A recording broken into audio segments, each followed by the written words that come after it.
Le CEO millionnaire arrive à la soirée de luxe avec sa maîtresse. Mais il devient fou en voyant son ex-femme enceinte avec un autre. Il n'avait que 38 ans. Mais Guillaume Delcourt était déjà une légende vivante dans les cercles d'affaires parisiens. Visionnaire du numérique, stratège inébranlable, il avait transformé une petite start-up d'intelligence artificielle en l'un des piliers technologiques de l'Europe occidentale. Son nom circulait dans les colonnes du Figaro Économie, dans les dîners de l'Élysée, et jusque dans les rapports confidentiels de la Commission européenne. Tout ce qu'il touchait semblait se transformer en or. Mais derrière l'image du Golden Boy français, certains murmuraient d'autre chose. On disait qu'il n'avait jamais aimé vraiment, qu'il savait séduire, mais jamais s'attacher. Son mariage avec Élise Aubry, brillante architecte et fille de diplomate, s'était terminé dans un silence glacial, presque chirurgical. Aucun scandale, aucune dispute publique. Juste un communiqué sec, transmis par avocat, suivi d'un retrait progressif de toute photo ou mention d'Élise sur les réseaux et dans la presse. Depuis ce jour, Guillaume n'avait plus jamais prononcé son nom. Ce soir d'hiver, alors que Paris brillait sous les lumières de Noël et qu'un vent froid balayait les trottoirs de la rue de Rivoli, Guillaume s'habillait devant le miroir de son appartement du 8e arrondissement. Costume noir taillé sur mesure, montre suisse au poignet, cheveux coiffés avec précision. Il avait l'air d'un homme en contrôle absolu. Pourtant, quelque chose dans son regard trahissait une tension sourde. Assise sur le bord du canapé en velours, Camille Fournier ajustait la bretelle de sa robe couleur ivoire. Actrice montante du cinéma d'auteur, 26 ans, silhouette élancée et regard d'orage, elle était devenue la nouvelle muse de Guillaume. Les magazines People l'avaient déjà surnommée la perle de Delcourt, comme si elle lui appartenait. Elle jouait le jeu, consciente que sa proximité avec lui ouvrait des portes fermées à beaucoup. Leur relation, bien que récente, faisait parler. Les rumeurs allaient bon train, certains prétendant que c'était elle la raison du divorce, ce que ni Guillaume ni Camille n'avaient jamais confirmé, ni démenti. Ce soir-là, ils étaient invités à une soirée privée, organisée par la maison de haute horlogerie Boucher-Dubois, dans le cadre somptueux de l'hôtel Le Meurice. Une réception où ne se rendaient que les visages les plus connus du monde du luxe, de la finance et de la politique. Guillaume avait l'habitude de ces événements. Champagne millésimé, promesses murmurées entre deux toasts, regards échangés pour sceller des alliances invisibles. Mais ce soir, malgré le luxe, malgré Camille à son bras, il avait cette étrange sensation que quelque chose d'imprévu allait se produire. Camille, pleine d'énergie, tourna vers lui un sourire éclatant. « Tu es sûr que ce sera amusant? Tu sais que je ne connais personne là-bas. » « Ne t'inquiète pas, répondit Guillaume, la voix posée. « Je connais tout le monde, et ce soir tout le monde connaîtra ton nom. » Elle rit doucement, flattée, se leva pour passer son bras autour de celui de Guillaume. Ensemble, ils quittèrent l'appartement, descendirent les escaliers privés et montèrent dans la berline noire qui les attendait.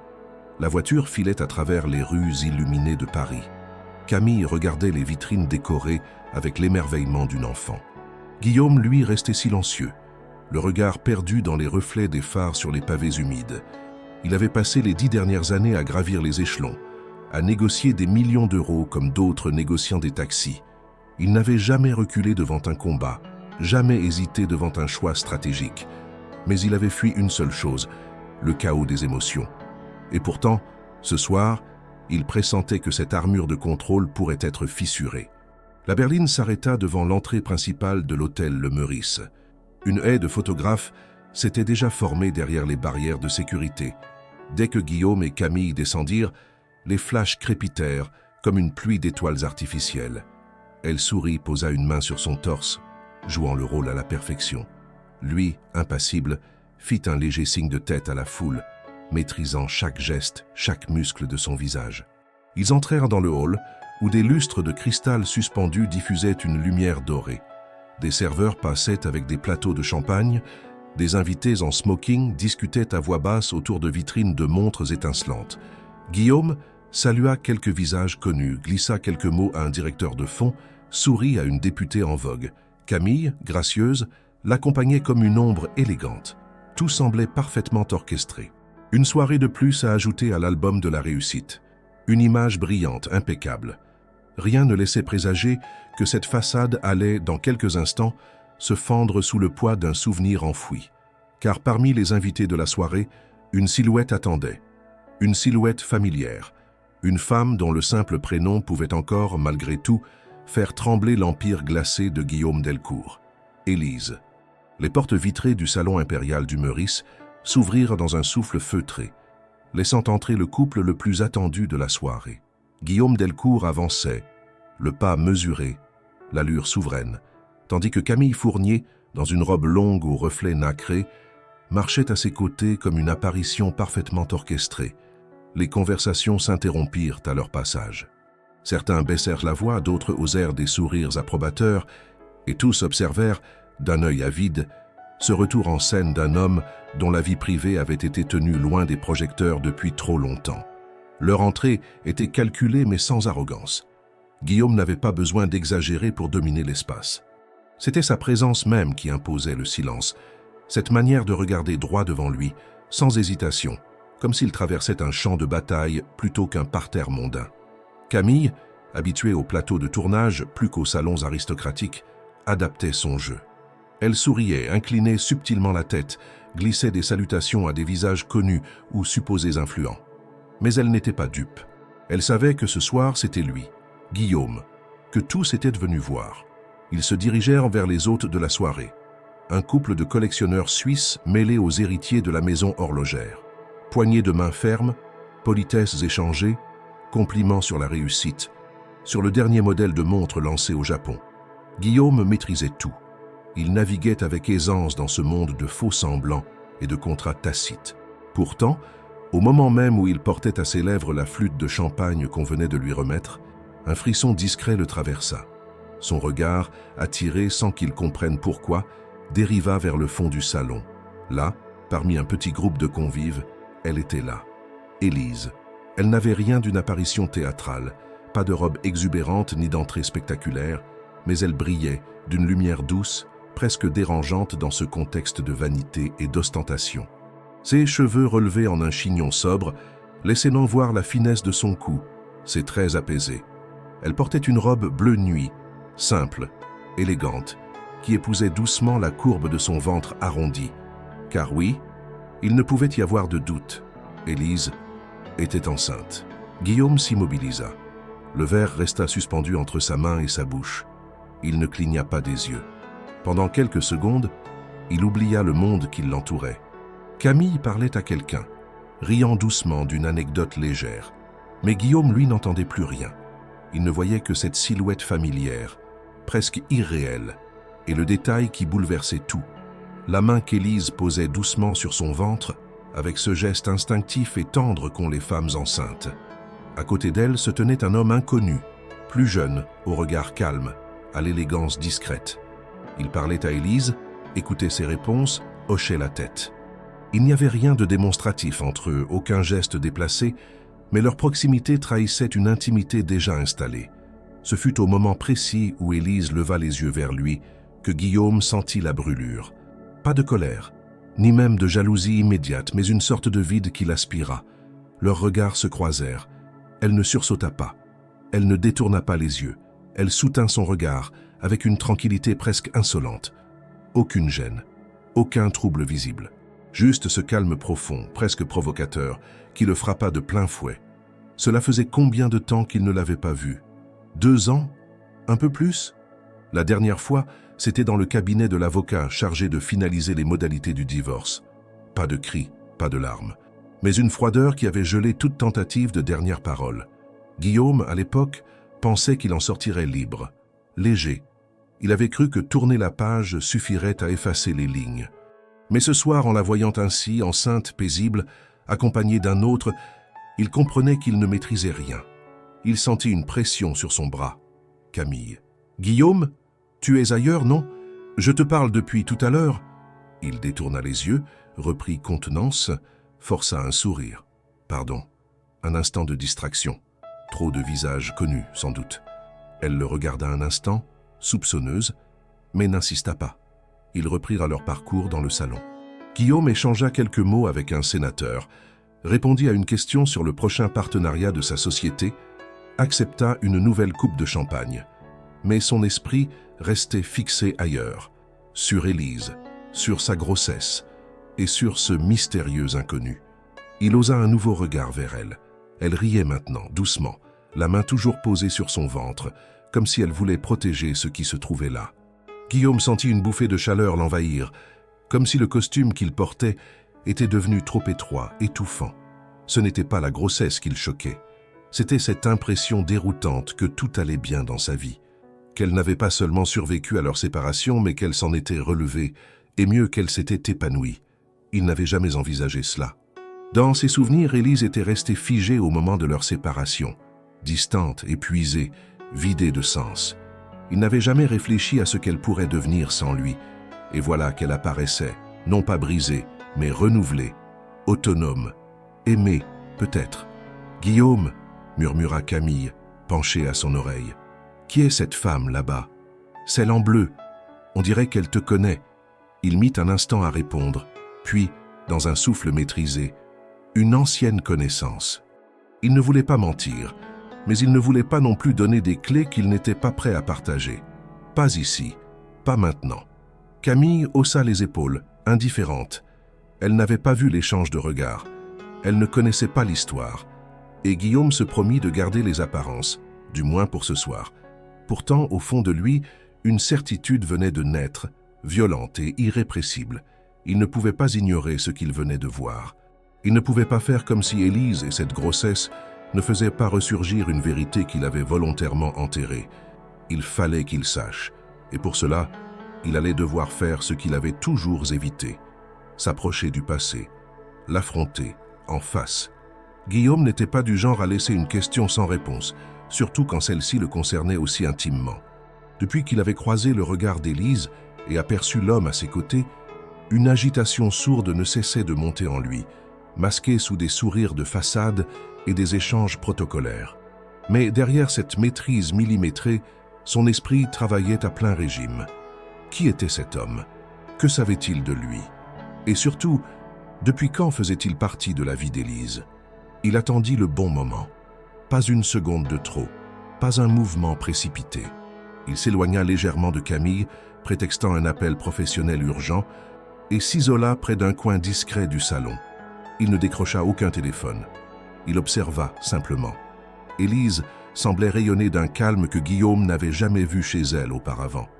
Elle parlait avec quelques invités, échangeait des gestes polis et revenait toujours comme un point fixe vers cet homme brun aux lunettes fines, vêtu d'un costume anthracite impeccable mais sans prétention. Un homme qui ne cherchait pas à briller, un homme qui n'avait pas besoin d'écraser les autres pour exister. À chaque mot échangé, il écoutait attentivement, répondait sans empressement, posait parfois une main discrète sur le dos d'Élise quand elle paraissait fatiguée. Guillaume vit assez de détails pour comprendre qu'il ne s'agissait pas d'un simple ami, mais ce qui le déstabilisait n'était pas leur proximité physique. C'était la qualité du lien, invisible mais palpable, comme une conversation silencieuse qui se poursuivait même quand leurs lèvres restaient closes. Une complicité réelle, non fabriquée. Il repéra un vieil associé dans la salle, un homme du nom de Lavergne, consultant pour plusieurs maisons de luxe et observateur attentif du tout Paris. Il l'aborda comme on interroge une archive vivante. « Lavergne, tu connais l'homme qui accompagne Élise Aubry ce soir ?» Celui en gris, lunettes rectangulaires, Lavergne haussa les sourcils, surpris par la question, mais répondit aussitôt, avec ce ton mi-détaché, mi-joueur qu'ont les habitués de la haute société. « Julien Marceau, un médecin. Humanitaire, paraît-il. Il a passé plusieurs années en Syrie, puis au Liban. Il est revenu en France il y a moins d'1 an, je crois. Il donne quelques conférences sur les traumatismes post-guerre, surtout dans les milieux académiques. Rien à voir avec le business ou la finance. Ils sont ensemble? Si tu veux mon avis, ils le sont. Mais très discrets. Ils ne cherchent pas l'attention. Et elle, depuis son retour à Paris, elle semble transformée. Guillaume n'écoutait déjà plus. Julien Marceau. Le nom s'imprima dans son esprit comme une provocation. Il avait espéré, au fond, que ce soit un acteur de passage, une relation éphémère, quelqu'un de son monde à lui, quelqu'un qu'il pourrait comprendre, dominer peut-être. Mais non, Julien ne jouait pas selon les mêmes règles. Il appartenait à un autre univers, étranger aux codes d'influence et de performance auxquels Guillaume avait tout sacrifié. Un homme sans ambition visible, sans fortune éclatante, sans passé public à disséquer. Et pourtant, il était là, auprès d'Élise, comme si sa présence s'imposait naturellement. Cela dérangeait profondément Guillaume. Pas parce que Julien semblait heureux, mais parce qu'Élise semblait en sécurité avec lui. De retour auprès de Camille, Guillaume tenta de réintégrer le courant de la soirée. Elle l'attendait, un peu agacée, tenant une coupe à moitié vide, entourée d'un petit groupe d'acteurs et d'agents. « Tu as mis du temps », dit-elle en se tournant vers lui. « Problème avec la bourse de Tokyo ?» Il força un sourire. « Juste une urgence qui n'en était pas une. Tu sais comment ça marche. » Mais même ses pirouettes verbales habituelles n'avaient plus la même légèreté.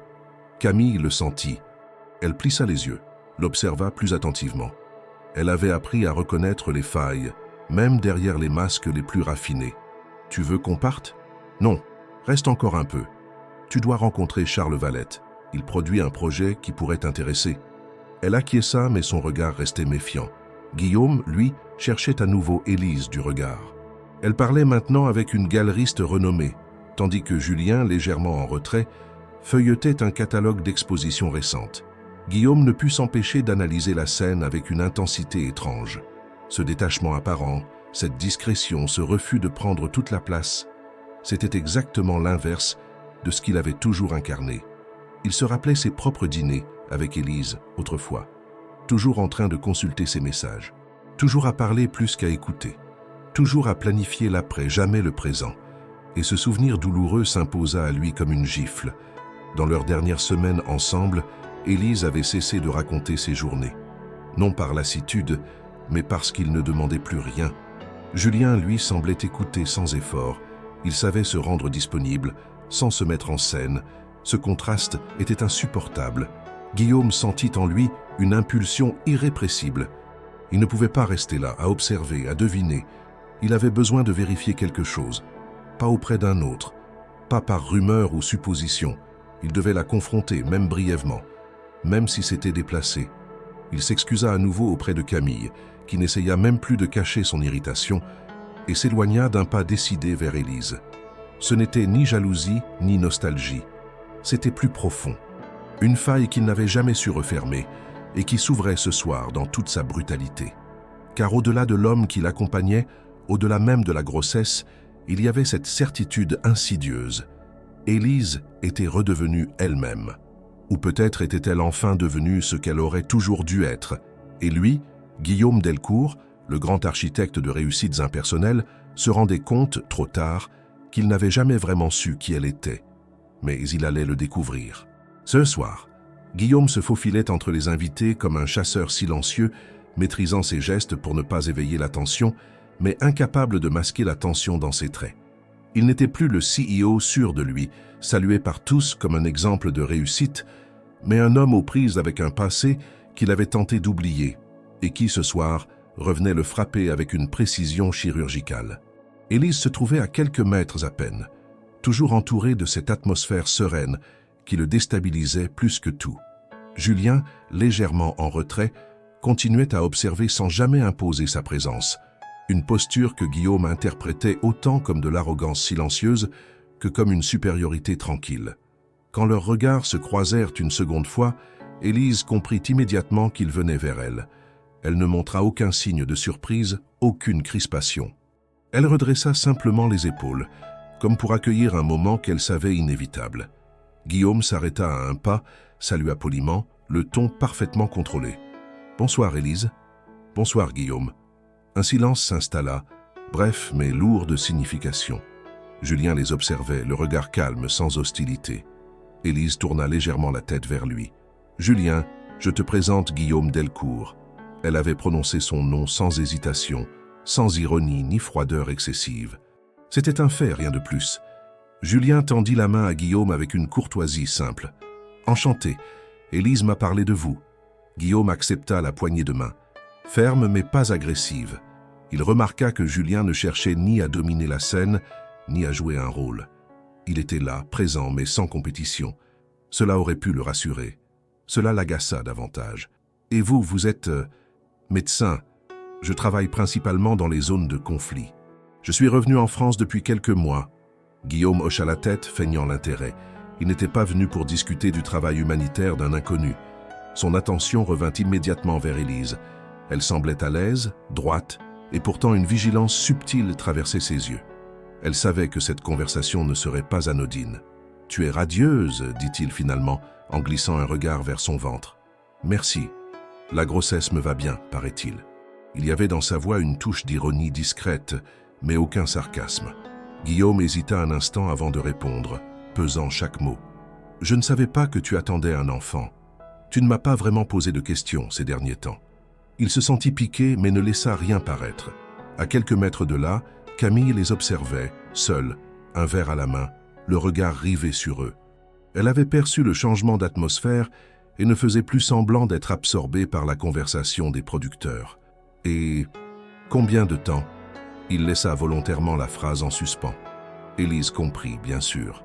Elle baissa les yeux un instant, puis les releva, posant sur lui un regard dénué d'émotions excessives. « Ce n'est pas une question à poser ici.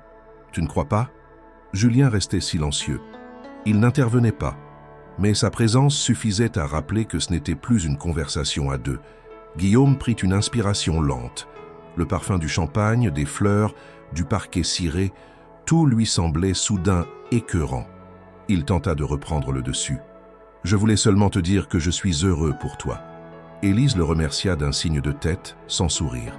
Il y avait dans sa posture une force tranquille, une maturité nouvelle, qui le déstabilisait profondément. C'était comme si elle avait grandi en son absence, libérée de son ombre. « Tu es venue seule ?» demanda-t-elle en désignant d'un mouvement discret Camille. « Avec Camille Fournier. Tu la connais peut-être ?»« Je vois qui c'est. Une actrice. J'ai lu un article récemment. » Le ton restait neutre, presque détaché. Camille, comprenant enfin qu'il s'agissait d'Élise, s'approcha doucement, feignant l'indifférence, mais avec une tension perceptible dans sa démarche. « Guillaume, tu ne me présentes pas ?» demanda-t-elle avec une douceur artificielle. Il n'eut pas le temps de répondre. Élise, toujours calme, prit les devants. « Élise Aubry, l'ex-femme de Guillaume. » Camille sourit poliment, légèrement déstabilisée. « Camille Fournier, enchantée. » Un silence s'installa. Julien rompit brièvement l'immobilité avec un sourire discret, mais rien n'apaisa l'atmosphère. Il y avait quelque chose de profondément inconfortable dans cette réunion improbable. Guillaume sentait son contrôle lui échapper, comme si cette scène lui échappait malgré tous ses efforts. Il tenta de réorienter la conversation. « Tu vis toujours à Paris ?» Élise répondit avec simplicité. « Oui, depuis peu. J'ai passé quelques mois à Lyon chez ma sœur. » Guillaume acquiesça, tentant de masquer son trouble. Il n'avait pas su cela. Il n'avait rien su, en réalité, depuis leur séparation. Il avait tout coupé, volontairement, pensant que l'oubli viendrait plus vite. Mais ce soir, face à cette femme qu'il croyait connaître et qui lui semblait maintenant étrangère, il mesurait à quel point il avait fui. Camille jeta un regard appuyé à Guillaume, puis se tourna vers Élise. « Félicitations pour votre grossesse. C'est prévu pour quand ?» Élise ne répondit pas immédiatement. Elle échangea un bref regard avec Julien, puis se contenta de dire « Bientôt ». Un mot, et pourtant tellement de choses derrière. Guillaume sentit une pointe d'irritation monter. Cette manière d'éviter les précisions, de garder le mystère, cela lui échappait. Lui, habitué à tout savoir, à tout maîtriser. Mais Élise n'était plus sous son contrôle. Il jeta un dernier regard à son ventre arrondi, puis aux mains de Julien, posées calmement dans son dos, comme pour lui rappeler qu'un autre était là désormais pour prendre soin d'elle. Et pour la première fois depuis longtemps, Guillaume sentit quelque chose se fissurer. Ce n'était pas de la jalousie, c'était plus profond. C'était l'intuition brutale que l'histoire ne s'était pas arrêtée là où il l'avait laissée, qu'elle avait continué, sans lui, et que peut-être elle n'avait plus besoin de lui pour se raconter. La tension, bien que contenue dans les gestes mesurés et les paroles polies, n'avait cessé de croître entre les quatre protagonistes. Les regards, plus que les mots, formaient le véritable langage de cette conversation, chacun pesant ses mouvements comme sur une scène de théâtre où la moindre inflexion pouvait déclencher l'irréparable. Guillaume tentait de garder le cap, d'afficher une neutralité qu'il ne ressentait plus depuis que ses yeux s'étaient posés sur le ventre arrondi d'Élise. Camille, elle, oscillait entre la curiosité et la défense instinctive, consciente d'être étrangère à un passé qui pesait lourd dans l'atmosphère. Le malaise se densifia encore lorsque Camille, qui jusqu'ici avait joué le rôle de la compagne élégante, glissa une phrase d'apparence anodine, mais qui fit basculer tout l'équilibre fragile de la scène. « C'est drôle, Guillaume ne m'a jamais parlé d'enfant. Je ne savais pas qu'il en avait. La remarque murmurée à voix basse n'avait pas été lancée pour blesser. Elle relevait d'un étonnement sincère, peut-être d'une jalousie mal dissimulée. Mais dans le contexte, elle résonna comme une lame bien aiguisée. Guillaume se figea. Son regard se perdit un instant dans le vide, incapable de formuler une réponse immédiate. C'est alors qu'Élise, sans changer de ton, sans hausser la voix, répondit doucement. Lui non plus. Le silence qui suivit fut presque irréel. Le tumulte de la fête, les conversations autour, la musique de fond, tout sembla s'éloigner soudainement, comme étouffé sous une cloche de verre. Camille força un rire, un son sec, nerveux, presque pathétique dans sa tentative de briser la tension. Elle jeta un coup d'œil à Guillaume comme pour chercher une explication, un démenti, une quelconque reprise de contrôle. Mais il restait là, muet, figé, incapable d'articuler quoi que ce soit. Cette phrase, lui non plus, ne quittait plus ses pensées. Était-ce une pique, une accusation voilée, ou simplement une vérité nue, terrible, livrée sans haine, mais avec toute la force d'un constat irréfutable? Il avait évité Élise. Il avait évité les conversations difficiles, les explications longues. Il avait choisi le silence comme moyen de séparation, croyant ainsi protéger leur dignité commune. Mais peut-être avait-il aussi fui une responsabilité plus profonde. L'idée, jusqu'alors improbable, s'insinua avec une violence inattendue. Et si l'enfant qu'attendait Élise était de lui? Il tenta de reprendre le fil de ses pensées, mais tout semblait glisser. Camille, mal à l'aise, lança une phrase quelconque pour se retirer du petit groupe, prétextant aller chercher un autre verre. Julien observa la scène, attentif mais toujours silencieux, gardien d'un équilibre qu'il semblait comprendre mieux que quiconque. Guillaume, désormais seul face à Élise, sentit pour la première fois un vertige l'envahir. Le sol n'était plus aussi stable. Le plafond de marbre, les dorures, les lustres, tout devenait décor, superflu, vide. Il tenta de retrouver un appui. « Élise, ce que tu viens de dire, tu veux dire que… » Mais elle l'interrompit d'un geste très simple, un léger mouvement de tête accompagné d'un regard sans colère. « Guillaume, ce n'est ni le lieu ni le moment. »« Je comprends, » répondit-il, la voix plus basse. « Mais il faut que je sache, il fallait le vouloir. » Cette fois, elle tourna le regard vers Julien, comme pour clore l'échange. Guillaume comprit le message. Il n'était plus son interlocuteur prioritaire. Il n'était plus le centre de sa vie. Il était un homme du passé, réinvité dans le présent sans autorisation. Il recula d'un pas, puis se retourna lentement, l'esprit en désordre. La soirée, jusque-là orchestrée avec brio, se transformait en débâcle intérieur. Il ne savait plus où se placer, ni ce qu'il devait ressentir. La colère, le doute, la peur, l'humiliation, tout se mêlait dans une tempête silencieuse. Il croisa Camille plus loin, entourée de deux réalisateurs qui tentèrent de la séduire avec des projets de films creux. Elle lui lança un regard interrogatif, mais il ne répondit pas. Il se dirigea vers la sortie de la salle, sortit sur la terrasse fermée, où un chauffage discret permettait aux invités de fumer sans grelotter. L'air était plus frais, plus sec. Il respira profondément, plusieurs fois. Mais rien n'apaisait ce qui montait en lui. Depuis combien de temps était-elle enceinte? 9 mois? Moins? Il tenta de faire les calculs, mais les chiffres dansaient dans sa tête. Leur séparation officielle remontait à presque 1 an, mais leur dernière nuit ensemble, cela remontait à quoi, 10 mois? 11? Et s'il avait fermé toutes les portes trop tôt? S'il avait tiré un trait sur quelque chose qu'il aurait dû affronter avec maturité, avec humanité? Son besoin de contrôle, sa peur du désordre émotionnel, l'avait-il conduit à renier une vérité fondamentale? Il repensa à la manière dont il avait quitté l'appartement qu'il partageait, à son silence prolongé, aux messages laissés sans réponse, aux documents signés sans regard. Il avait choisi la facilité, l'élégance froide. Et maintenant, la réalité revenait, nue, indiscutable. La porte s'ouvrit derrière lui. Il se retourna, s'attendant à voir Élise peut-être. Mais ce fut Camille. « Je ne suis pas idiote », dit-elle sans détour.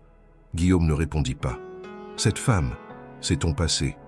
Mais ce bébé, est-ce aussi ton avenir ?» Il ne savait que dire. Il la regarda, incapable de lui mentir, incapable de confirmer quoi que ce soit. « Je ne sais pas. » Elle le fixa quelques secondes, puis soupira. « Tu devrais le savoir. » Elle le laissa là, seul, de nouveau. Guillaume appuya ses mains sur la balustrade en pierre de la terrasse. Le froid mordait ses doigts. Il resta ainsi longtemps, les yeux perdus sur les toits de Paris. Il avait bâti un empire en repoussant les émotions, en cloisonnant sa vie privée. Mais cette fois, aucune stratégie ne suffirait. Il allait devoir faire ce qu'il n'avait jamais fait, poser les bonnes questions, même si les réponses étaient douloureuses. Et, pour la première fois depuis très longtemps, il ne savait pas s'il était prêt. La nuit avançait dans le tumulte feutré des conversations, entrecoupées de rires maîtrisés et de verres cristallins entrechoqués. Les notes d'un quatuor à cordes flottèrent dans l'air parfumé de la grande salle, mais pour Guillaume Delcourt, le décor n'était plus qu'un théâtre désincarné. Rien ne sonnait juste. Il traversait les salons comme un homme désorienté, coupé de la réalité luxueuse qui l'avait autrefois tant séduit. Ce qui l'occupait désormais n'était ni un nouveau projet d'investissement, ni une stratégie de communication. C'était une question simple, brutale, qui battait dans sa tête à chaque pas. Ce bébé, est-ce le sien? L'échange avec Élise, sa manière d'esquiver les dates, la réponse cinglante à Camille, tout renforçait cette possibilité. Il n'était pas idiot. Il connaissait le corps d'Élise, il connaissait leur histoire, leur distance progressive, mais jamais totalement consommée. Et s'il l'avait quittée sans confrontation, sans cri, sans explication, c'était aussi pour éviter les conséquences de ce qu'il n'avait jamais voulu nommer. Leur fin avait été lente, étouffée dans le confort, le mutisme et dans les routines évitées, plus que réellement dissolues. Sur la terrasse, seul, Guillaume avait fouillé ses souvenirs. Il revoyait les dernières semaines avant la séparation, ces soirées silencieuses où ils dînaient face à face sans se regarder. Le téléphone posé entre eux comme une barrière, elle de plus en plus fatiguée, absente, distante, lui absorbé par une levée de fond cruciale, enfermé dans ses tableaux de projection. Et pourtant, il se souvenait très bien de cette nuit précise, quelques jours avant qu'il ne quitte définitivement l'appartement. Un sursaut, une intimité retrouvée dans un élan désespéré, presque inconscient. Il avait cru que ce n'était qu'une parenthèse, une habitude avant l'adieu. Et si ce moment avait tout changé? Il rentra dans le salon, évitant les regards, traversa les groupes d'invités sans s'arrêter. Camille n'était plus visible. Élise, elle, était toujours là. Il croisa à nouveau Julien, assis à une table basse, entouré de deux femmes d'un certain âge, captivé par ce qu'il racontait. Le médecin parlait doucement, les mains posées sur ses genoux, sans théâtralité. Guillaume n'écoutait pas les mots, mais le ton. Il y avait dans cette voix une stabilité que lui-même ne possédait plus. Mais ce n'était pas le moment d'agir. Il le comprit avec une lucidité rare. L'agitation qui l'habitait exigeait du contrôle. Il n'était pas question de provoquer une scène publique. Il fallait attendre, réfléchir, comprendre. En fin de soirée, alors que les invités commençaient à quitter les lieux, Guillaume retrouva Camille dans le hall, son manteau sur les épaules, le visage fermé. « Tu viens ?» Il hocha la tête mais ne dit rien. Le trajet jusqu'à l'appartement fut silencieux. Elle ne chercha pas à relancer la conversation. Elle était blessée, il le voyait, mais plus encore, elle était lucide. Elle avait compris qu'elle venait d'assister à quelque chose qui la dépassait. À peine rentré, Guillaume se servit un verre de whisky qu'il posa aussitôt sans y toucher. Il s'assit, seul, dans la pénombre du salon. Son esprit tournait à vive allure. Il pensait à Élise, à cette grossesse, à Julien. Il repensa aussi à la manière dont il avait pris la décision de partir. Elle ne l'avait pas supplié, elle ne l'avait pas retenu. Elle l'avait laissé faire avec une dignité qui, maintenant, lui semblait presque cruelle. Il s'était attendu à un drame, à des larmes, à des mots qu'on ne rattrape pas. À la place, il avait eu le silence. Et maintenant, il comprenait que dans ce silence, il y avait une vérité qu'il n'avait jamais osé regarder. Au petit matin, il prit une décision. Il ne pouvait pas affronter Élise de nouveau sans être sûr. Il devait comprendre ce qu'elle avait traversé. Il devait remonter le fil, recoller les morceaux, seul. Il contacta un vieil ami, Marc Reynaud, avocat discret mais efficace, qui connaissait mieux que personne les rouages de l'administration.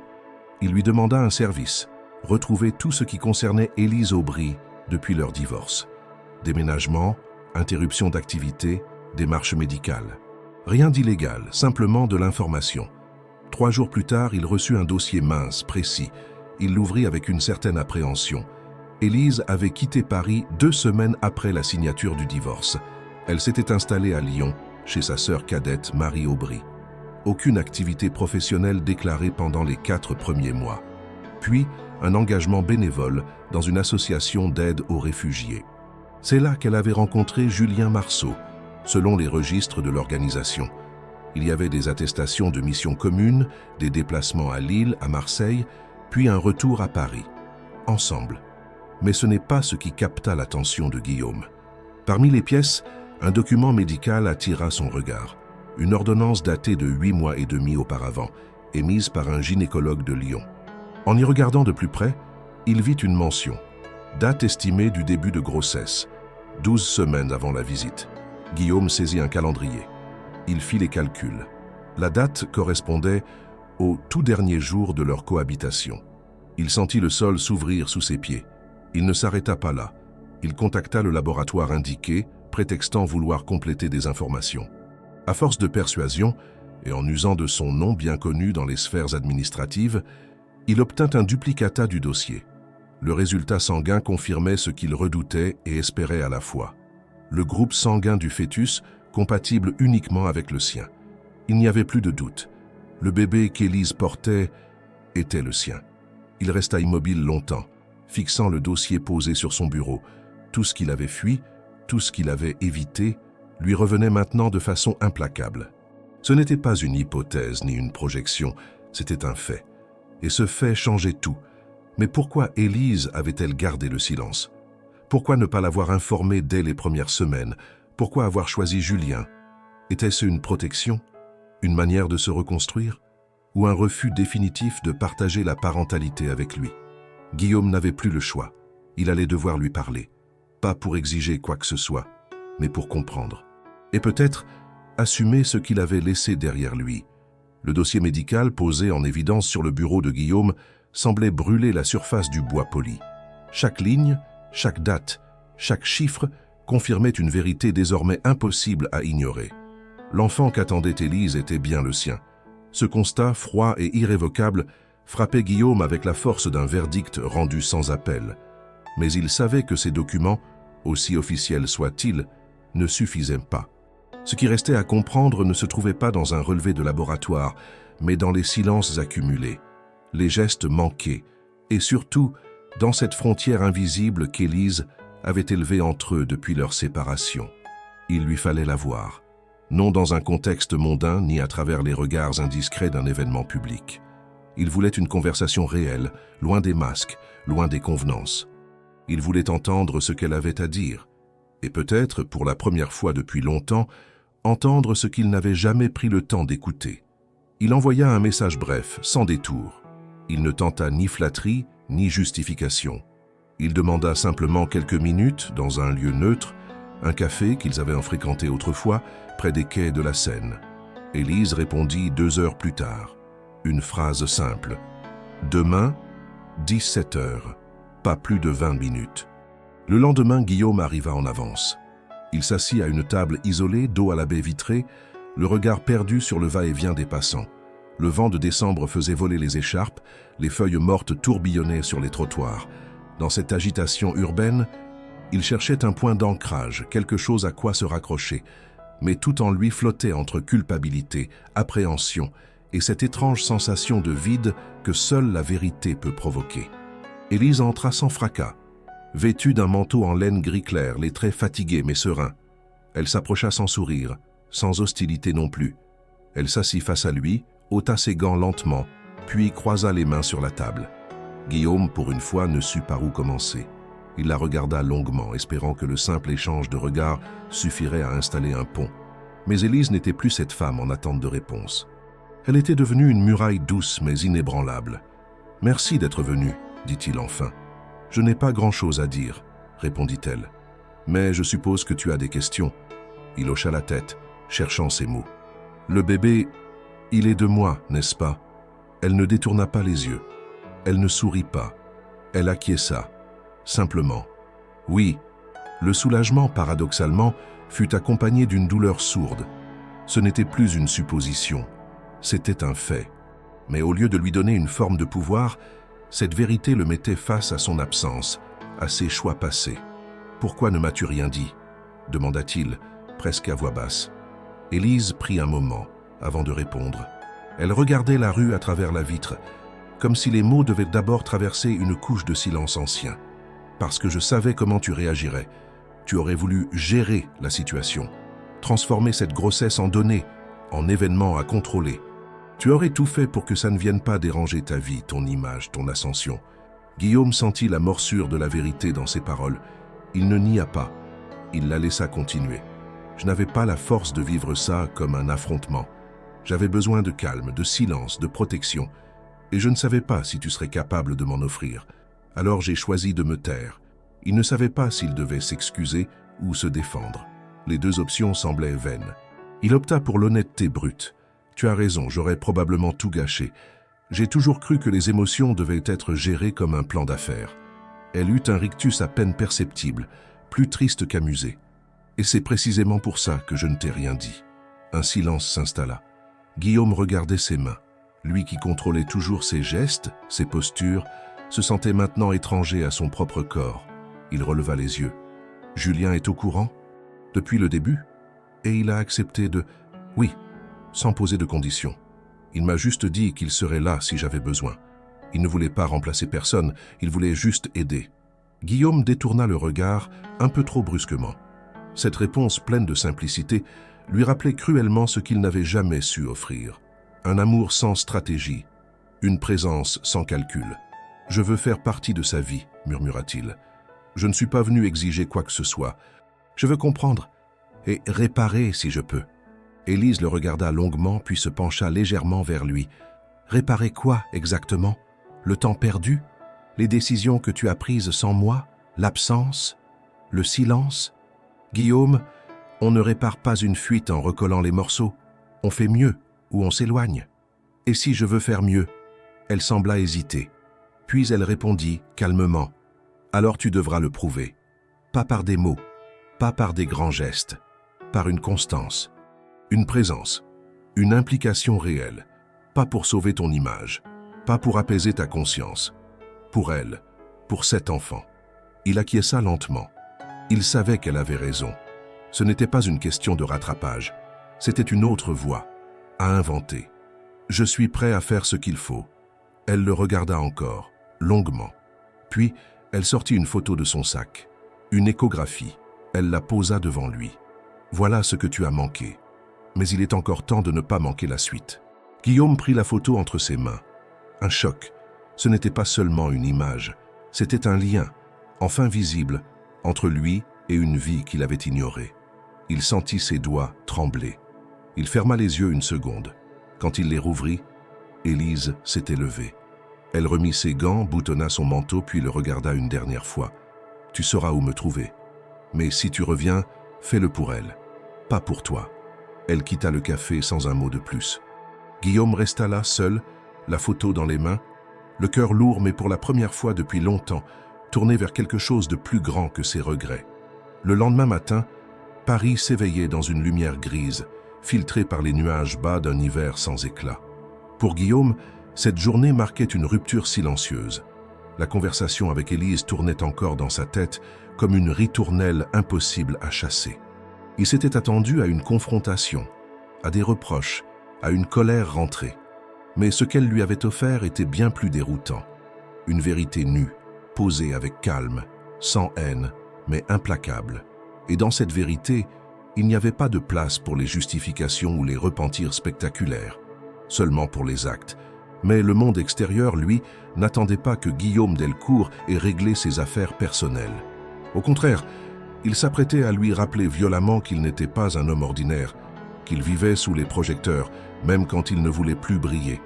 À 7h30, alors qu'il sortait de la douche, le téléphone vibra sur la table basse du salon. Une série de messages affolés s'afficha, du directeur de la communication de son entreprise, de 2 membres du conseil d'administration et de son avocat personnel. Tous parlaient d'un article, d'un cliché, d'une rumeur devenue une onde de choc. Guillaume sentit une pointe glaciale dans le ventre avant même de comprendre. Il alluma la télévision.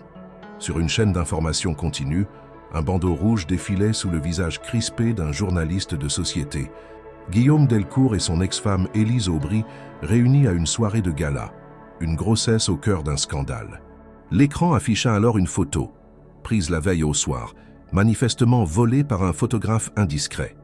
On y voyait Guillaume, Élise, Julien et Camille, dans le même cadre, dans cette posture tendue capturée au moment exact où Camille prononçait sa phrase malheureuse. L'expression de Guillaume, figée, trahissait une panique qu'il croyait avoir su contenir. Les commentaires allèrent bon train, rumeurs de paternité, spéculations sur une double vie, soupçons de manipulation médiatique. L'élégance feutrée de la soirée s'était transformée en scène de théâtre tragique exposée en plein jour. Camille, furieuse, n'avait pas attendu pour réagir. Moins de 2 heures après la diffusion des images, elle avait publié un message lapidaire sur ses réseaux. « Je ne joue pas dans des histoires dont je ne connais pas le scénario ». Une phrase sèche, froide, qui marquait la fin sans appel de leur relation. Les tabloïds, déjà sur les traces du couple depuis quelques semaines, se ruèrent sur l'affaire. Certains titraient sur « La trahison du génie », d'autres sur « La revanche silencieuse d'Élise », et tous cherchaient à savoir qui était le père de l'enfant. Dans la matinée, une réunion d'urgence fut convoquée au siège de la société Delcourt Technologies. Guillaume entra dans la salle du conseil comme un homme en sursis. Les visages étaient fermés. Certains évitaient son regard, d'autres affichaient une inquiétude mêlée à une forme de reproche. Il avait dirigé cette entreprise avec une main de fer, imposant l'excellence comme dogme, exigeant de ses collaborateurs une image sans faille. Aujourd'hui, c'était lui qui fissurait le vernis. Le président du conseil d'administration prit la parole. « Guillaume, ce que nous vivons actuellement n'est pas un simple bruit de couloir. L'affaire est reprise partout, y compris dans la presse économique. Les investisseurs s'inquiètent. Certains projets risquent d'être bloqués. Nous te demandons de prendre du recul, officiellement un congé temporaire, le temps que les choses se calment. » Guillaume sentit l'humiliation, mais il comprenait. Il n'était plus en position de négocier. Il avait bâti un empire sur l'image du contrôle. Et cette image, en 24 heures, s'était effondrée. « Très bien, » répondit-il sans détour. « Je me retire pour une durée indéterminée.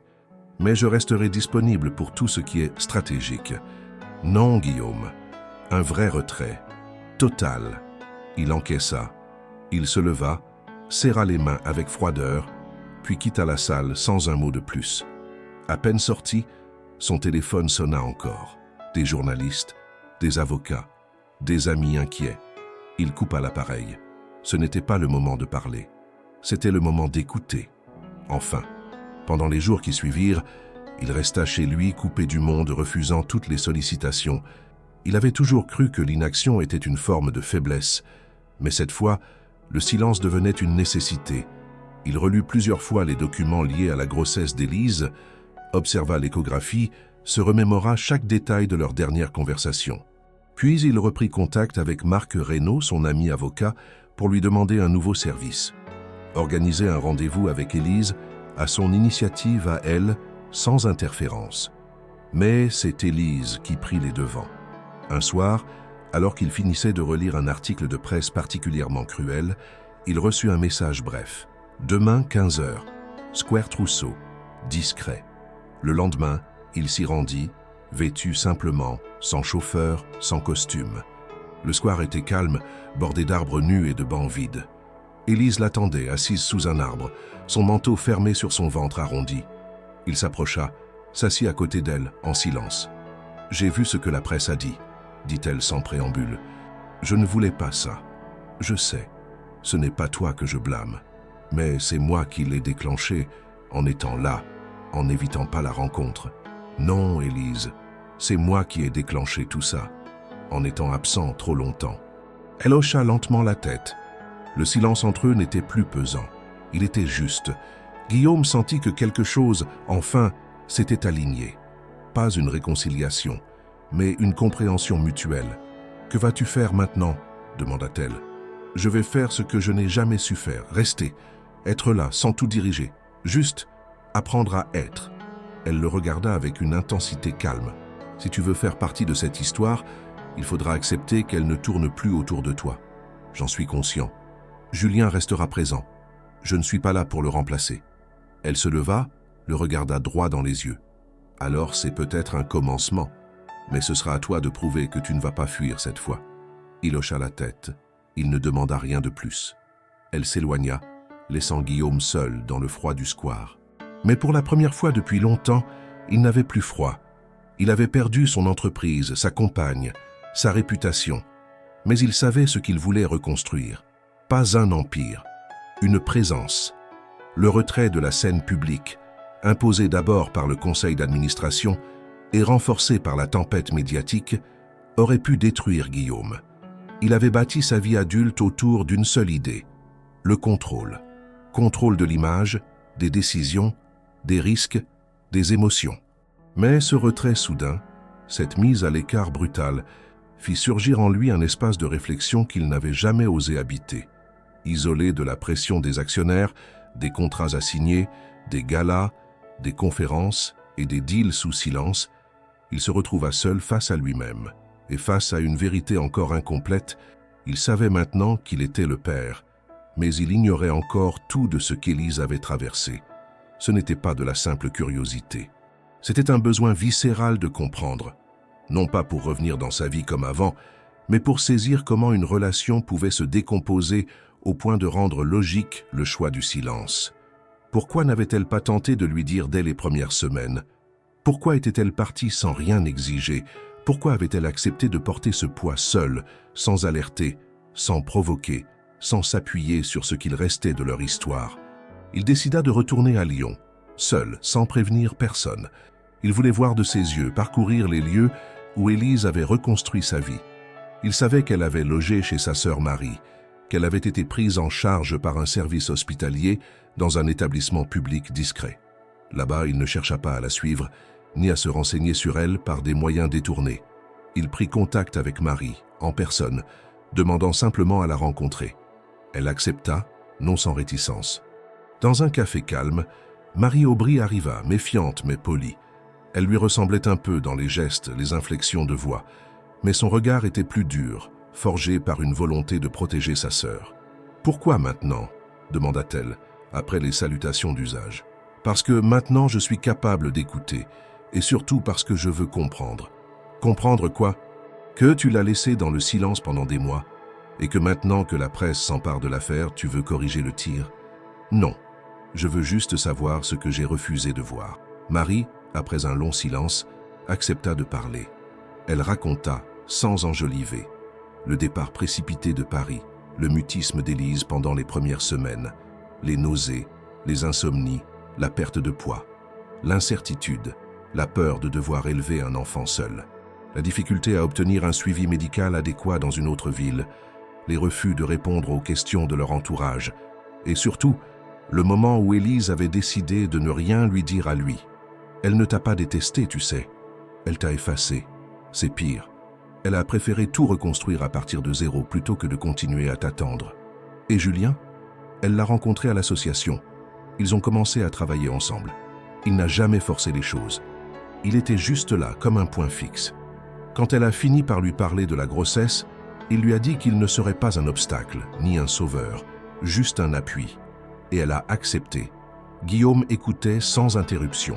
Chaque phrase était une brique de plus dans le mur qu'il n'avait jamais vu se construire. Il se rendait compte à quel point son absence n'avait pas été seulement physique.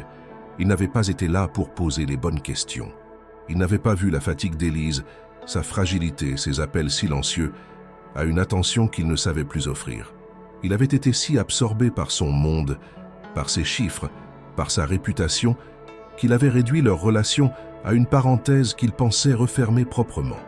Il repartit de Lyon avec un mélange étrange d'humilité et de chagrin. Il ne voulait pas se flageller, ni obtenir une absolution.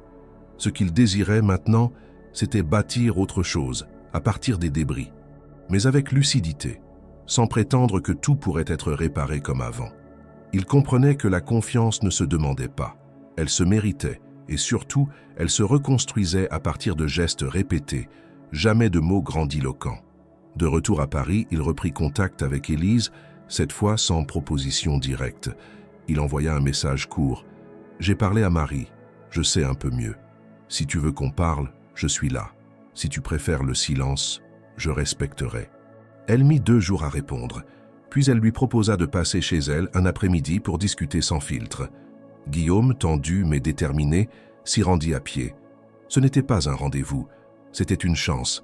L'appartement était modeste, lumineux, chaleureux. Des livres empilés sur une étagère, quelques photos encadrées, un plaid sur le canapé.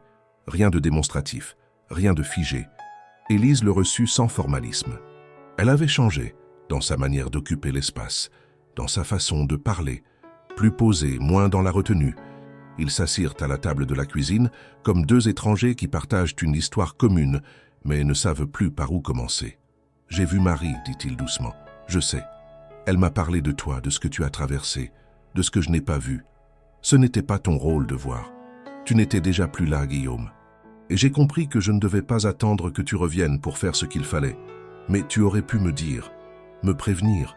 Et si je l'avais fait, tu aurais arrêté quoi? Tes voyages? Tes levées de fonds? Tu aurais fait quoi, concrètement? » Il ne répondit pas. Elle enchaîna plus doucement. « Ce n'est pas un reproche, c'est juste une réalité. À cette époque, tu ne savais plus vivre dans une relation. Tu vivais à côté de tout. Tu étais dans ta tour. » Il hocha lentement la tête. Il ne niait rien. « Et maintenant ?» demanda-t-elle. « Maintenant, je suis prêt à descendre de cette tour. Pas pour toi, pas pour rattraper le passé. Pour elle, pour notre fille. » Le mot résonna dans la pièce. « Notre fille. » Élise le laissa suspendu un instant, puis soupira. « Elle aura besoin de stabilité, de cohérence. Si tu veux être là, ce ne sera pas en spectateur, ni en visiteur du dimanche. Je suis prêt à ce que tu veux, même si ça veut dire ne pas être visible, même si ça veut dire attendre. » Elle le fixa et dans ce regard, il lut qu'elle le croyait, peut-être pour la première fois depuis très longtemps. « Alors il y a une condition. » Guillaume se redressa, surpris. « Pendant 3 mois, tu disparais des radars. Pas de médias, pas d'événements, pas d'utilisation de cette histoire pour nettoyer ton image. Tu passes ce temps à apprendre à être père, en silence, avec moi, sans promesse. » Il ne réfléchit pas. « D'accord. » Elle sourit. Un sourire léger, presque imperceptible, mais il le reçut comme un début. Les semaines qui suivirent furent à la fois les plus longues et les plus silencieuses de la vie de Guillaume Delcourt. 3 mois de retrait absolu, comme exigé par Élise.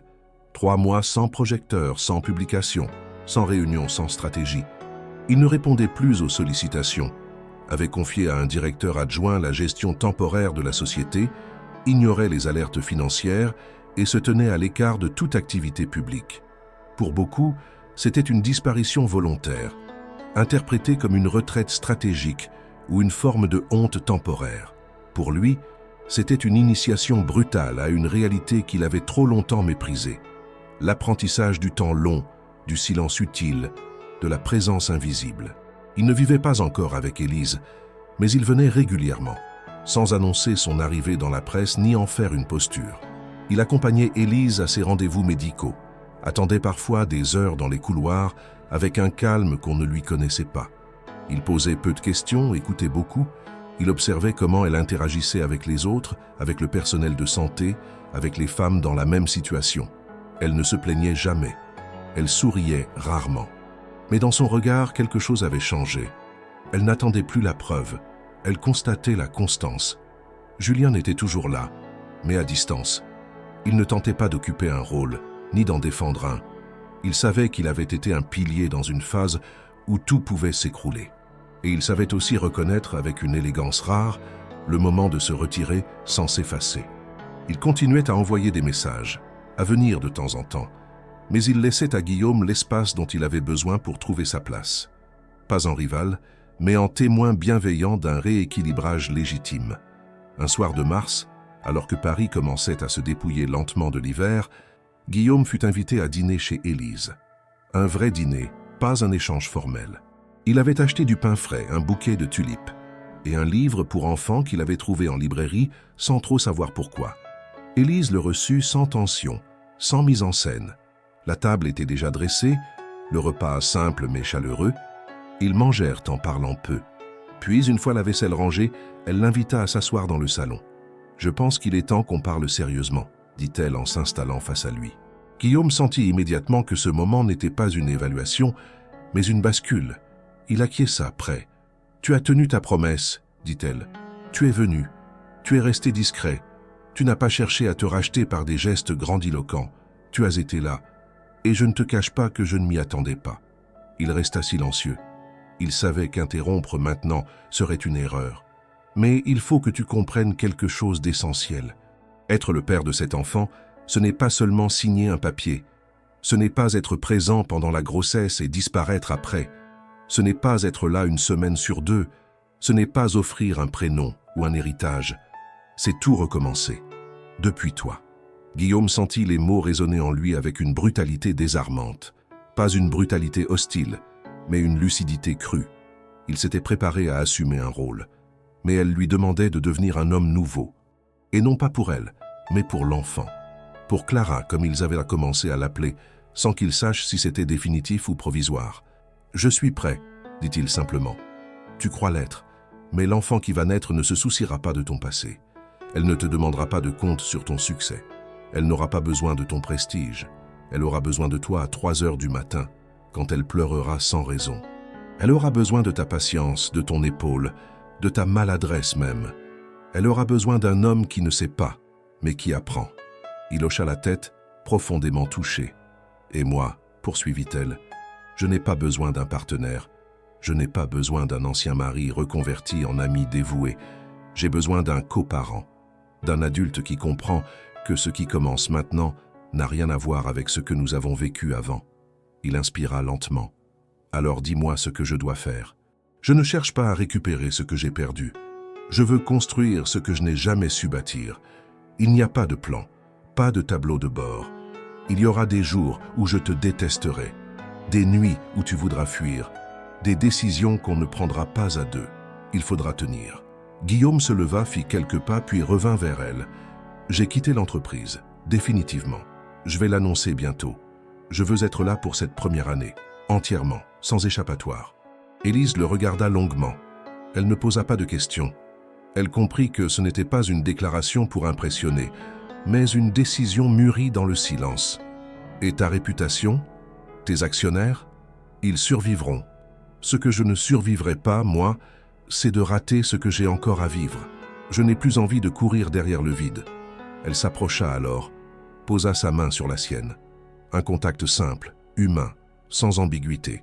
Un geste de reconnaissance. « Dans quelques semaines, elle sera là, et tu pourras la prendre dans tes bras sans t'excuser, sans raconter l'histoire de sa conception.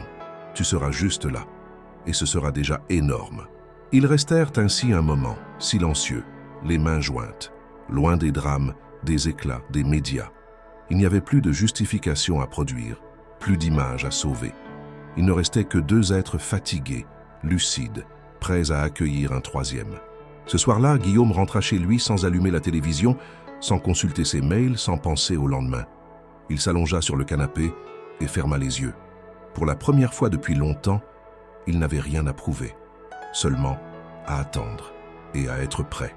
L'annonce du retrait définitif de Guillaume Delcourt fit l'effet d'un séisme discret mais profond dans le monde feutré des affaires parisiennes. Ceux qui le connaissaient bien n'y crurent d'abord pas. D'autres parlèrent de stratégie de repositionnement, d'une manœuvre pour revenir plus fort après une parenthèse familiale symbolique. Mais les jours pincèrent, puis les semaines, et rien ne vint contredire cette décision. Guillaume avait véritablement tourné la page. Il avait cédé ses parts majoritaires à un fonds qu'il avait lui-même contribué à structurer des années auparavant. Il avait coupé les ponts avec les conseils, les comités, les invitations. Il n'avait accordé aucune interview. Et surtout, il n'avait pas tenté de donner une signification publique à ce départ.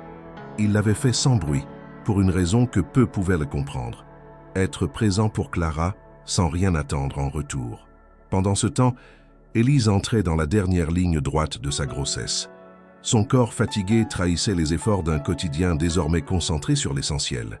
Guillaume était là presque chaque jour, discret, prévenant. Il faisait les courses, installait les meubles du futur coin nurserie, apprenait à cuisiner des plats simples, lisait des manuels de puériculture comme on étudie des dossiers d'acquisition. Mais il ne tentait pas de contrôler.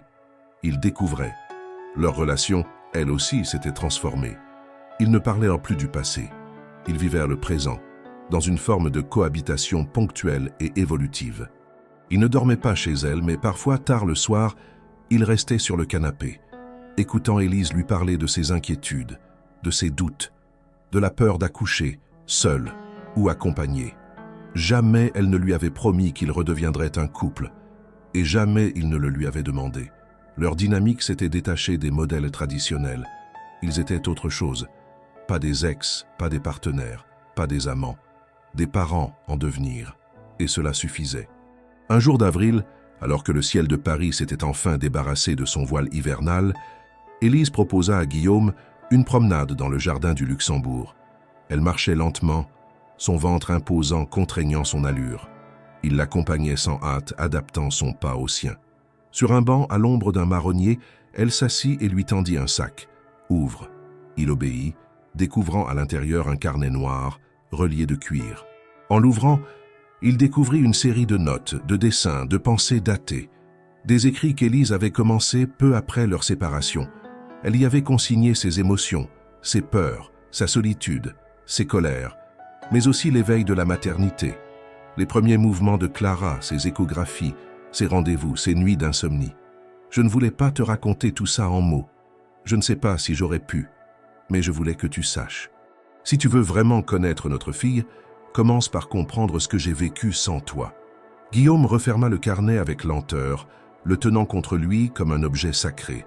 Il n'y avait pas de déclaration d'amour entre les lignes. Il n'y avait pas de rancune non plus. Il n'y avait que de la vérité. Et cette vérité, transmise avec cette pudeur infinie, valait plus que n'importe quelle lettre d'adieu ou promesse de retour. Les jours suivants, il lut le carnet dans le silence de son appartement, par fragments, parfois une page, parfois 10. Il pleura à certains passages. D'autres lui arrachèrent un sourire douloureux. À travers ces mots, il découvrait une version d'Élise qu'il n'avait jamais connue. Il découvrait aussi Clara dans son mystère, dans sa genèse, dans son lent cheminement vers la vie. Et ce lien, construit dans l'ombre, prenait désormais racine en lui comme une responsabilité profonde. Puis tout bascula une nuit. Vers 3 heures du matin, son téléphone vibra. C'était Élise. Elle ne paniquait pas, mais sa voix était tendue. « Je crois que c'est le moment. » Il n'hésita pas. Il s'habilla en vitesse, prit un taxi. À son arrivée, Élise était déjà prête, calme, concentrée. Il l'aida à descendre, lui tenait la main sans trop la serrer. Ils se rendirent à la maternité, l'un à côté de l'autre, sans éclat. Julien les y retrouva un peu plus tard, sobre, discret, posant une main rassurante sur l'épaule d'Élise, saluant Guillaume d'un simple signe de tête. Ils ne parlèrent pas beaucoup. Il n'y avait rien à dire. Chacun connaissait sa place. Guillaume, cette fois, n'était pas en fuite. Il était là, sans rôle imposé, sans demande. L'attente fut longue. Élise souffrit, bien sûr, mais elle tint bon. Elle refusa la présence d'autres membres de la famille, ne voulant pas d'agitation. Seuls les 2 hommes restèrent par alternance dans la salle d'attente ou à ses côtés, quand elle en exprimait le besoin. Puis, à l'aube, alors que la lumière rose du matin envahissait les vitres de la maternité, Clara naquit. Le premier cri déchira l'air, net, vivant, inattendu. Guillaume sentit une vague l'envahir. Ce n'était pas une émotion esthétique ni une euphorie. C'était quelque chose de plus profond, une fêlure qui s'ouvrait enfin. Quand on lui tendit Clara, emmaillotée, calme, les yeux à peine ouverts, il se mit à pleurer. Pas de honte, pas de retenue. Un pleur silencieux, sans larmes théâtrales, mais d'une intensité qu'il n'avait jamais connue. Élise, épuisée, l'observait du lit, sans un mot. Julien, en retrait, les laissa seuls dans l'instant. Guillaume approcha Clara de lui, la serra contre sa poitrine. Elle était chaude, fragile, réelle. Et dans cette seconde, tout ce qui avait précédé, les erreurs, les silences, les absences, ne disparut pas mais devint supportable, parce que ce qu'il tenait dans ses bras était une promesse, une responsabilité, un commencement. Il resta là, longtemps, à la bercer doucement. Il ne pensait plus à ses anciens bureaux, aux actionnaires, à Camille, aux tabloïds. Il n'était plus rien de ce qu'il avait été. Il n'était pas devenu un autre homme. Il était devenu un homme tout court. Clara ouvrit un œil, puis le referma. Guillaume lui caressa la joue du bout du doigt. Il n'avait rien à dire, juste à être là. Et cette fois, il le serait. Les jours qui suivirent à la naissance de Clara se déroulèrent dans un rythme suspendu, presque irréel.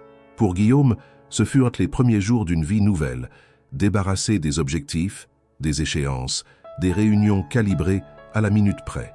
Il se réveillait tôt, sans alarme. Il marchait sans destination précise.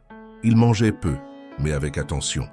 Chaque seconde semblait porter un poids que les années précédentes avaient effacé par automatisme. Désormais, tout était vu à travers un autre prisme, celui de Clara. Chaque geste, chaque regard, chaque décision passait désormais par une seule question silencieuse. Que signifie être père? Élise avait décidé de rentrer chez elle 3 jours après l'accouchement. L'hôpital, bien qu'efficace, restait un lieu de passage. Elle voulait la chaleur de son appartement, ses repères, son lit, son silence. Guillaume, après une brève conversation avec elle, proposa naturellement de rester quelques jours pour aider aux soins, faire les courses, surveiller les nuits. Elle accepta sans négociation. Il ne s'imposa pas, ne revendiqua rien, il s'adaptait, il apprenait. Il exécutait sans chercher à briller. Le premier bain de Clara fut un moment de panique douce. Guillaume, concentré, tenait la petite avec une délicatesse quasi maladroite, tandis qu'Élise le guidait du regard, couchée sur le canapé, trop fatiguée pour se lever, mais confiante. Il y eut des éclaboussures, des gestes hésitants, un rire discret échappé de Guillaume lorsqu'elle le mouilla.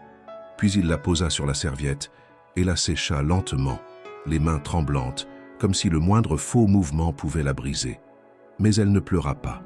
Elle le regardait, comme si elle reconnaissait déjà en lui un visage connu. Les nuits furent les plus dures. Clara pleurait souvent, se réveillait par cycles imprévisibles, comme tous les nourrissons. Élise, encore affaiblie, avait du mal à se lever. Guillaume prenait alors le relais, apprenant à réchauffer les biberons, à vérifier la température de l'eau, à bercer la petite sur ses bras jusqu'à ce qu'elle s'endorme. Il ne dormait que par fragments, mais ne s'en plaignait jamais. Ces nuits sans confort, dans le noir ponctué de veilleuses, valaient pour lui plus que toutes les nuits d'hôtel 5 étoiles où il avait séjourné. C'était une vie à l'état brut. Il avait enfin la sensation d'être à sa place. Julien, de son côté, passait parfois avec pudeur. Il apportait des repas, des vêtements, des cadeaux utiles. Il ne cherchait pas à se mêler, mais sa présence rassurait Élise. Guillaume, à sa surprise, ne ressentait aucune hostilité à son égard. Au contraire, une forme de gratitude, car Julien avait été là quand lui n'y était pas. Il avait protégé Élise, sans prendre la place de personne. Il était resté debout là où lui s'était effondré. Et maintenant, chacun savait où il devait être. Une semaine après la naissance, Guillaume proposa une chose qu'il n'avait jamais faite auparavant. Il s'assit à la table de la cuisine, prit un stylo, un carnet et écrivit une lettre à sa fille. Il ne savait pas quand elle la lirait, ni même si elle la lirait un jour. Mais il sentait le besoin de lui adresser des mots qui ne passeraient ni par Élise, ni par l'expérience. Une lettre pour dire la vérité. Il y parla de ses absences, de ses erreurs, de sa peur de ne pas être à la hauteur. Il y évoqua le silence entre ses parents, le vide qu'il avait lui-même creusé, et le miracle que représentait sa venue. Il lui dit qu'il serait là autant qu'elle le voudrait, sans jamais exiger quoi que ce soit. Il signa d'une main incertaine « Ton père, Guillaume ». Il laissa la lettre dans une boîte qu'il rangea dans le tiroir du meuble à langer. Pas pour qu'Élise la lise, juste pour qu'elle soit là quand Clara en aurait besoin. Ce geste simple, loin des discours ou des grands engagements publics, fut pour lui une forme d'engagement plus fort que tous les contrats qu'il avait jamais signés. Le mois d'avril passa dans cette routine nouvelle, exigeante, imparfaite mais honnête. Guillaume n'était pas devenu un père modèle en quelques semaines. Il faisait encore des erreurs. Il confondait parfois les biberons, s'agaçait intérieurement lors des pleurs incessants, se sentait impuissant lorsqu'il ne comprenait pas ce qu'elle voulait. Mais il restait. Et dans cette constance, il trouvait une forme de paix qui lui avait toujours échappé. Un matin, alors qu'il se promenait seul avec Clara dans une poussette légère, un inconnu l'aborda dans un parc. « Ce n'est pas vous, Delcourt? Guillaume Delcourt ?» Il hésita une seconde, puis répondit calmement « Je l'ai été. Aujourd'hui, je suis juste le père de Clara. » L'homme sourit, salua et s'éloigna. Guillaume resta là, sur un banc, regardant sa fille dormir. Il comprit à cet instant qu'il avait franchi une frontière invisible. Il n'était plus défini par ce qu'il possédait, ni par ce qu'il représentait. Il n'était plus dans le regard des autres. Il était là pour elle. Et cela suffisait. Quelques jours plus tard, il contacta un journaliste avec lequel il entretenait une relation de confiance. Il lui demanda une faveur, publier une lettre ouverte sans conférence de presse, sans passage télévisé, sans interview. Une lettre simple, directe, destinée à mettre un point final à son ancienne vie. Elle parut dans les colonnes du Monde un mardi matin. J'ai longtemps cru que la réussite était une forme de protection contre la perte, que l'image contrôlée, la puissance financière, la reconnaissance publique suffisaient à donner un sens à une vie. Je me suis trompé. J'ai fui, j'ai blessé, j'ai méprisé les évidences. Aujourd'hui, je choisis de commencer ailleurs, d'être autre chose qu'un nom dans un organigramme. J'ai une fille. Elle s'appelle Clara. Et pour elle, je vais consacrer le prochain chapitre de ma vie à la seule chose que je n'ai jamais su faire correctement, être présent. Les réactions furent nombreuses. Certains saluèrent le courage, d'autres ironisèrent sur la mode du repli émotionnel des puissants. Guillaume ne répondit à aucun message. Il avait fait ce qu'il devait. Le reste ne le concernait plus. Dans l'appartement d'Élise, Clara pleurait, réclamant son biberon. Guillaume se leva, alla la prendre doucement, sans un mot. Et dans ce cri minuscule, fragile, il entendit non pas une alarme, mais un appel. Un appel à rester, un appel à construire, un appel à vivre enfin. L'été approchait lentement. Les jours s'allongeaient sur Paris et les rayons de soleil s'infiltraient entre les immeubles haussmanniens, projetant des ombres chaudes sur les trottoirs. Pour Guillaume, chaque matin était un recommencement, mais non plus dans le sens d'une lutte quotidienne. C'était un recommencement doux, silencieux, comme une routine fragile qu'il découvrait avec une conscience aiguë. Il ne cherchait plus à aller plus vite que le monde. Il se contentait d'avancer à hauteur d'homme, à hauteur de Clara. La vie s'était stabilisée dans une forme d'équilibre discret. Guillaume n'avait pas repris de fonction publique, ni accepté les offres de consultants qui lui parvenaient régulièrement. Il en vivait confortablement, certes, grâce à ses placements et ses parts revendues, mais il ne parlait plus d'ambition, d'objectif ou de retour sur investissement. Ses journées étaient rythmées par les horaires de Clara, par les courses au marché, les rendez-vous pédiatriques et les longues balades en poussette à travers les rues calmes du 11e arrondissement. Élise, de son côté, avait retrouvé peu à peu son énergie. Elle avait recommencé à dessiner, à répondre à quelques demandes de projets sans pression. La présence de Guillaume dans la vie de Clara n'avait jamais été questionnée depuis l'accouchement. Il n'était ni en probation, ni en concurrence avec qui que ce soit. Il était devenu une présence évidente, acceptée, naturelle.